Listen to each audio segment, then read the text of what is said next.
Students, welcome to Statisticspedia. Now ये जो है वो इंटीग्रल कैलकुलस से रिलेटेड है। सो स्टूडेंट्स, सबसे पहले आप ये देखिए कि ये बेसिकली एक रिजल्ट होता है कि जो रिजल्ट्स मैंने आपको पहले बताए हैं प्रीवियस वीडियोस में, आप वही याद रखें, ठीक है। सबसे पहले आपको क्या करना है स्टूडेंट्स, सपोज इस टाइप का whenever there is a question, तो आप क्या करिए, रैंडमली वैल्यू सब्सटीट्यूट करके एक जो सीक्वेंस ये फॉलो कर रहा है उसके बेसिस पर आंसर करिए। जैसे अभी हमने यहाँ पर m की वैल्यू 1 सब्सटीट्यूट करा, so once you will substitute, so what you will get, you will get 3/2. Gamma 1 is 1, gamma 2 is 1. कैसे पता चला? गामा n क्या होता है, n minus 1 factorial, provided n जो है वो 1 2 फ्रैक्शंस नहीं होने चाहिए, राइट। और अगर फ्रैक्शन है, जैसे यहाँ पर ये 3/2 इज अ फ्रैक्शन, तो n-1 गामा n-1, तो इस पे base questions previous videos integral calculus gamma beta में जरूर देखिए। अब देखिए इसको आप कैसे लिख सकते हैं, इसको आप इस तरह से लिख सकते हैं, तो बेसिकली आपका हो गया √π/2, राइट। सो अभी हम एक बार m की जगह 2 सब्सटीट्यूट करते हैं, उससे सीक्वेंस पता चलेगा। तो ये हो गया आपका gamma 2, this is gamma 4 and this is gamma 4 and यहाँ पर आप 2 सब्सटीट्यूट करेंगे तो ये हो जाएगा 5/2। Again by using this formula ये 1 हो जाएगा, यूजिंग दिस फॉर्मूला ये 3 फैक्टोरियल हो जाएगा which is 6 and this can be written as 3/2, 1/2 and gamma half √π हो जाता है। तो ये आ रहा है आपका, let me write it over here, 3√π और यहाँ पे आप इसको कैंसिल कर सकते हैं, तो 2 की पावर 3 आ रहा है, राइट। सो व्हाट सीक्वेंस, अभी हमें अगर हम इसको डालें जब हमने m की टर्म्स में, how we can express in this form, yes. और एक बार यहाँ पर देखिए, in terms of m we can express in this form, because आप ऑप्शंस में से भी देख सकते हैं कि कैसे आप कर सकते हैं। जैसे ये कैंसिल हो गया, ये कैंसिल, डिस्कार्ड करके ऑप्शंस जो है वो इजीली आप अपने आंसर पे पहुंच सकते हैं। अब बचे ये दो, तो अभी हम इसको एक्सप्रेस कर रहे हैं, तो यहाँ पे आप चेक करें कि m की वैल्यू जब 2 रखेंगे तो 3 आ रहा है, तो ये समझ में आ गया कि कौन से सीक्वेंस को फॉलो कर रहा है इसको, right. So answer for this question will be this.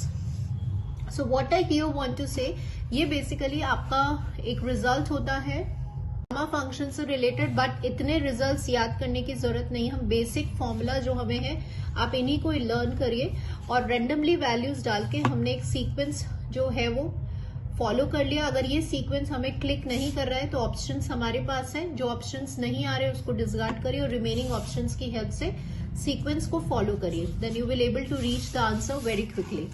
Next question देखिए, the number of the distinct, question बहुत अच्छे से रीड करना है। डिस्टिंक्ट मतलब रिपीट नहीं होना चाहिए अलग अलग values of x for which the matrix is singular. So you should know now what is singular. तो आप डिटर्मिनेंट्स एंड मैट्रिक्स वाला वीडियो भी देख सकते हैं, जहां पे हमने सबसे पहले इंट्रोडक्शन समझा है। तो सिंगुलर मतलब क्या होता है students, that means determinant of a जो है जब 0 हो जाता है, that is known as a singular. तो अभी यहाँ पर अगर ये मीनिंग पता है तो हमें समझ में आ गया कि we need to find the determinant for this matrix and equate it to 0। So यहाँ से हमें x की वैल्यू मिलेगी, तो जब आप x के रेस्पेक्ट में करेंगे तो you will get x² - 1 and this will be x - 1 + 1 and this will be और 1 - x will be equals to 0। तो अब हम क्या करेंगे, यहाँ से x - 1 कॉमन लेंगे, तो जब आप x - 1 कॉमन लेंगे तो आपका ये होगा x × x + 1। यहाँ पे a² - b² के फॉर्मूले से आप इसको x + 1 और x - 1 लिख सकते हैं। तो हमने यहाँ पे x - 1 कॉमन लिया है, -1 हो गया। अब ये 1 - x है तो इसमें माइनस कॉमन लेंगे, तो ये हो जाएगा आपका ऐसे।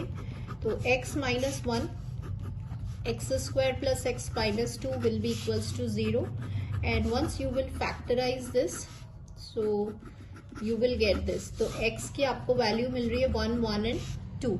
So students, I told you कि आप क्वेश्चन बिल्कुल ध्यान से पढ़ें, क्योंकि ऑप्शन में 3 भी आपको आंसर मिलेगा, लेकिन क्वेश्चन में द वर्ड इज डिस्टिंक्ट, अलग अलग, रिपीट नहीं होना चाहिए। तो यहाँ पे 1 रिपीट हो रहा है, तो डिस्टिंक्ट में तो सिर्फ 2 ही वैल्यूज आएंगी, 1 और 2। तो answer for this question will B 2। सो जब आपसे रिक्वेस्ट है स्टूडेंट्स, अगर आप ये वीडियो वॉच कर रहे हैं तो उससे पहले आप तभी करिएगा जब आप प्रैक्टिस पे आए और आपने प्रीवियस वीडियोस देख ली और आपको सिंपल प्रैक्टिस करने हैं क्वेश्चंस। अदरवाइज फर्स्ट टाइम देख रहे हैं तो प्लीज आप प्रीवियस वीडियो जरूर देखें, क्योंकि ये एक सॉर्ट ऑफ रिविजन और एक सॉर्ट ऑफ प्रैक्टिस है आपके लिए। नेक्स्ट देखिए, the system of the equations does not have any solution. इस इक्वेशन में कोई सोल्यूशन नहीं है।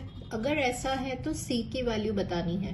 दैट मीन्स नो सोल्यूशन वाला क्वेश्चन है। तो सबसे पहले क्वेश्चंस को देखकर आप ये देखिए कि ये जो सिस्टम है ये होमोजीनियस है या नॉन होमोजीनियस। तो यहाँ पर आप देख रहे हैं कि ये जो है ax is equals to B के फॉर्म में है, मतलब this is a non homogeneous system of equations. तो जस्ट रिवाइज, जस्ट रिकॉल कि जब नो सोल्यूशन होता है तो क्या कंडीशन होती है। सबसे पहले वी नो दैट कि whenever there is a no solution, so rank of A it is not equals to the augmented matrix, right? तो सबसे पहले हम जो है वो इस तरह से मैट्रिक्स लिख लेते हैं, दैट इज 1 1 2 2 3 -1 4 7 एंड C, और ये आपका हो गया 2 5 एंड 6। ये ऑग्यूमेंटेड मैट्रिक्स हो गया। तो इक्लॉन मेथड से क्वेश्चन ये होगा। तो आप जब इक्लॉन मेथड करेंगे तो आपको इसको 0 बनाना है। तो यहाँ पे आप रो ऑपरेशन अप्लाई करेंगे, रो थर्ड में 4 टाइम्स ऑफ R1, इसको 4 से मल्टीप्लाई करेंगे, इसको 0 करेंगे, तो ये हो जाएगा आपका इस तरह से -2।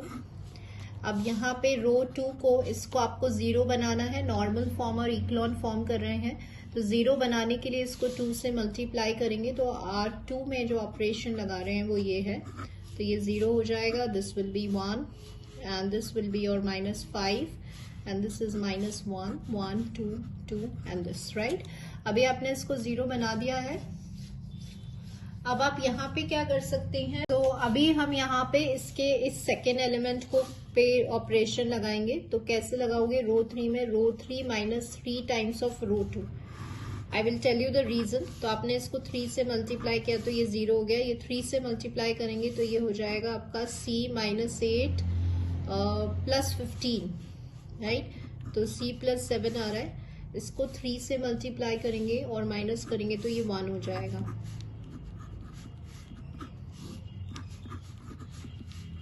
तो आपका ये आ रहा है।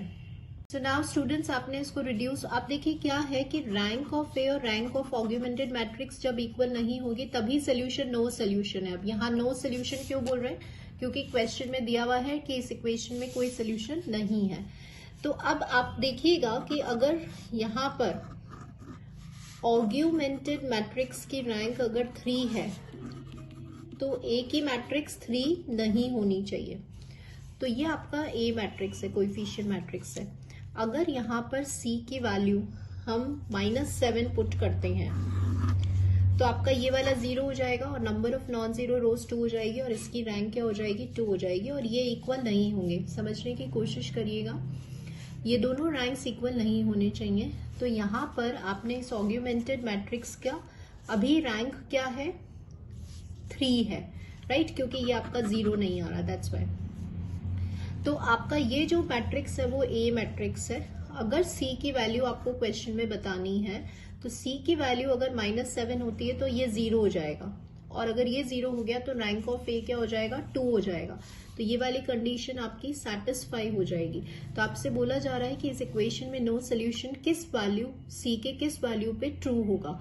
सो answer for this question will B -7। So this is a very good question, conceptual question है आपके। इसमें आपको ये पता होना चाहिए ऑल द कंडीशंस कि कब नो सोल्यूशन होता है, कब यूनिक सोल्यूशन होता है और कब आपका इनफाइनाइट सोल्यूशन होता है। नेक्स्ट क्वेश्चन देखिए, consider the following system of equations. Again हमने क्वेश्चन लिया है, सिस्टम ऑफ इक्वेशंस में नो सोल्यूशन है।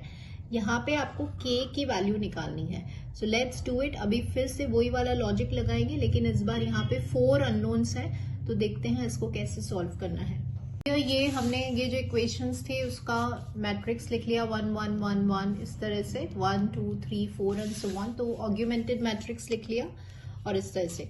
अब इसको नॉर्मल फॉर्म में बनाएंगे तो नॉर्मल फॉर्म में रो 2 में ऑपरेशन लगा रहे हैं आप ऐसे, एंड सिमिलरली रो 3 में आप इस तरह से ऑपरेशन लगा रहे हैं। तो ये आपका हो जाएगा 0 2 4 k minus 1 and this is 1, this is 0 1 2 3 and this is 1 1 and this is 4, right? And again what we will do is we will try to make this value as 0. So once you apply this operation, तो R3 में आप कर रहे हैं R3 minus twice of R2, तो ये 0 हो गया, ये 0 हो गया आपका, ये 0 हो गया। इसको आपने 2 से मल्टीप्लाई किया और जब इसको माइनस करेंगे तो ये आपका हो जाएगा k minus 7 and this will be 0। और यहाँ हम अभी लिख रहे हैं 0 1 2 3 1 1 1 1 1 एंड दिस इज 4, राइट।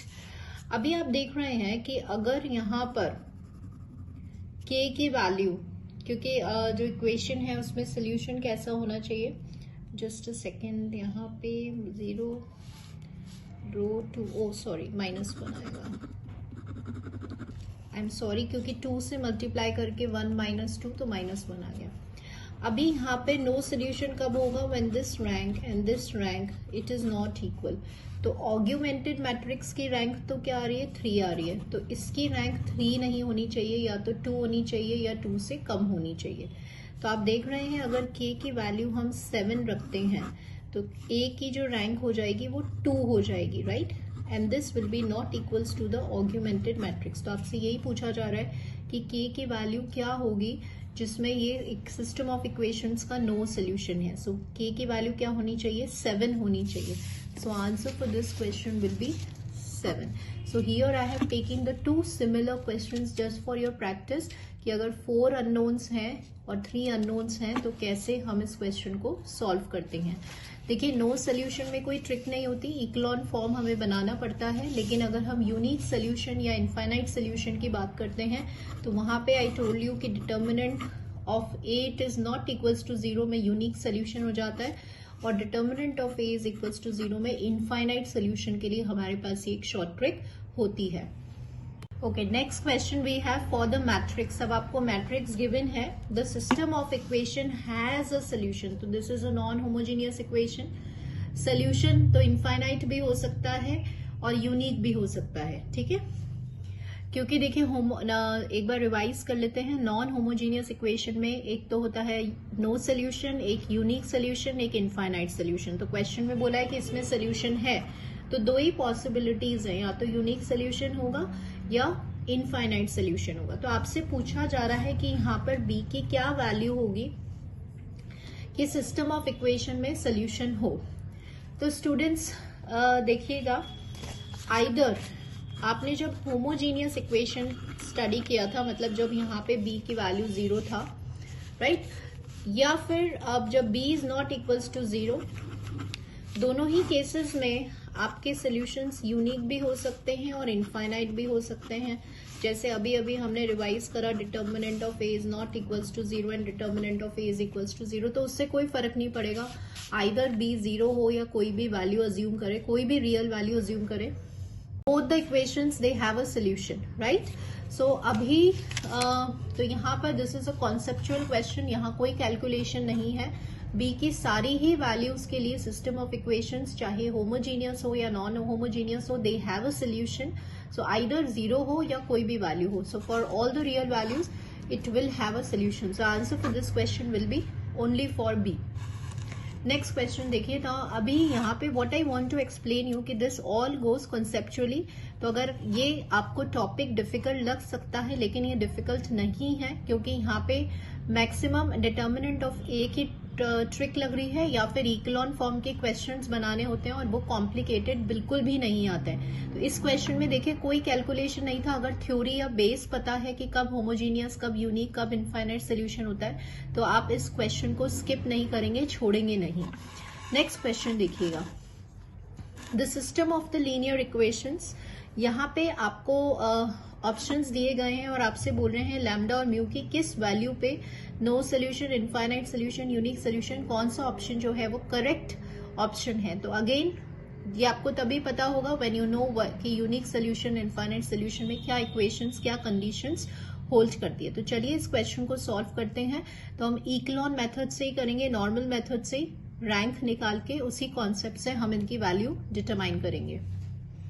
तो सबसे पहले हम क्या करेंगे, जब इस तरह से अननोन्स की वैल्यू निकालनी है तो देखिए क्या है स्टूडेंट्स, आप एक सीक्वेंस फॉलो करिए कि जैसे जब भी क्वेश्चंस में जो सीक्वेंस हम देख रहे हैं उसमें क्या समझ में आ रहा है कि जब अननोन्स निकालने होते हैं लैम्डा के की वैल्यू, तो हम कौन से वाले मेथड को यूज कर रहे हैं, यूजुअली नॉर्मल फॉर्म को, राइट, रैंक निकाल रहे हैं उसके इक्लॉन फॉर्म में रिड्यूस कर रहे हैं। तो इस तरह से अब जब भी क्वेश्चन आएगा तो क्विकली आपको स्ट्राइक करना चाहिए कि हमें कौन से मेथड का, डिटर्मिनेंट का यहाँ पे कोई रोल नहीं है, यहाँ हम नॉर्मल फॉर्म में रिड्यूस करके ही आपको answer, you will get the answer, right. तो अब देखिएगा इक्लॉन फॉर्म में रिड्यूस कर रहे हैं तो ऑपरेशंस क्या लगाएंगे, सीधे R3 में R3 minus R1 and R2 में R2 minus R1. So once you will apply this, so here you will get 0, 1, lambda minus 1, mu minus 6, 0, and this is 1, this is 2, this is 4, and this is 1, 1, 1, and this is 6. जो है वो इसको 0 बनाइए। तो रो 3 में आप operation perform करें, रो 3 minus rho 2, तो ये आपका हो जाएगा 0, 0, this is lambda minus 3, this is mu minus 10, 0, 1, 2, 4, 1, 1, 1 and 6। तो अभी हम केसेस डिसाइड कर लेते हैं। देखिएगा अगर हम नो सोल्यूशन की बात कर रहे हैं तो नो सोल्यूशन में ये रैंक कभी भी इक्वल नहीं आनी चाहिए। तो आइदर हम ऐसे ले सकते हैं कि अगर लैम्डा की वैल्यू 3 है और म्यू की वैल्यू अगर नॉट इक्वल्स टू 10 है तो फिर ये सोल्यूशन कैसा हो जाएगा, नो सोल्यूशन हो जाएगा। तो यहाँ पे आप ऑप्शन देख लीजिए नो सोल्यूशन का, ये दोनों ही इक्वल हैं लेकिन आंसर ऐसे आना चाहिए, तो ये ऑप्शन आपका डिस्कार्ड हो जाएगा। यूनिक सोल्यूशन क्या होता है स्टूडेंट्स, यूनिक सोल्यूशन में ये रैंक इक्वल होनी चाहिए और ये रैंक नंबर ऑफ अननोन्स, तो यहाँ पे 3 अननोन्स के इक्वल होनी चाहिए। तो रैंक कब इक्वल होगी और इक्वल्स टू 3 कब होगा, जब लैम्डा नॉट इक्वल्स टू 3 होगा और म्यू नॉट इक्वल्स टू 3 होगा। तो ऑप्शन में देख लीजिए यूनिक सोल्यूशन, इसमें सिर्फ एक ही कंडीशन है तो ये डिस्कार्ड हो गया। इनफाइनाइट सोल्यूशन कब होगा, जब रैंक इक्वल होगा but it should be less than 3, right. तो लेस देन 3 तो कब होगा, अगर लैम्डा 3 लेते हैं और म्यू 10 ले लेते हैं तो रैंक 2 हो जाएगा और इक्वल भी हो जाएगा और नंबर ऑफ अननोन से लेस भी हो जाएगा। तो ऑप्शन देखिए इनफाइनाइट सोल्यूशन दिस, तो yes this is a correct option. तो ये हम कब कर पा रहे हैं, जब हमें ये कंडीशंस याद है, तीनों ही कंडीशंस देख ली हैं। इस तरह से इस क्वेश्चन को किया जाता है। तो अब आप थोड़े से अपने शॉर्ट पॉइंट्स फ्रेम करिए इस टॉपिक के अकॉर्डिंग कि जैसे कॉन्स्टेंट्स का आ रहा है तो हमें इक्लॉन फॉर्म में रिड्यूस करना होता है, अगर कॉन्स्टेंट्स नहीं है, वैल्यूज दी होती है तो हम डिटर्मिनेंट से निकाल लेते हैं, और ये कंडीशंस हमें थरली याद होनी चाहिए। नेक्स्ट देखिए the value of beta this, इसकी वैल्यू आपसे पूछी जा रही है। तो सबसे पहले आपको बीटा पता होना चाहिए, that is gamma M, gamma N, और इन दोनों को ऐड कर दीजिए तो गामा एम प्लस एन। ऐसे इसकी वैल्यू निकालिए gamma M plus 1, gamma N, और न्यूमरेटर की को ऐड कर दीजिए। जो कॉमन आ रहा है, एक मिनट, आप इसमें से इसको कैसे लिख सकते हैं, यहाँ पे आप गामा का फॉर्मूला लगाएंगे तो इसको आप ऐसे लिख सकते हैं, और सिमिलरली इसको आप ऐसे लिख सकते। यहाँ पे हमने gamma N equals to N minus 1, gamma N minus 1 वाली प्रॉपर्टी लगाई है। अब कॉमन जो आपको मिल रहा है वो gamma n upon gamma M plus n मिल रहा है, तो 1 minus m upon m plus n हो गया। And once you will solve this, तो ये आपका आ रहा है students, once you will solve this तब आप ये आ रहा है gamma n upon gamma M plus n. आपने एलसीएम ले लिया एम प्लस एन और एम से एम कैंसिल, तो ये आ जाएगा। देखिएगा कि वापस से इसको हम कैसे लिख सकते हैं, because you know this property, it is N minus 1 gamma N minus 1, so you can write this as gamma N plus 1 and again by using the same property it can be written as this. तो आप देख रहे हैं अगर beta में लिखना है तो आप इसको इस तरह से लिख सकते हैं। तो beta m comma n+1, it is again a good question, formula based question था, comma n+1 will be the answer for this question, right?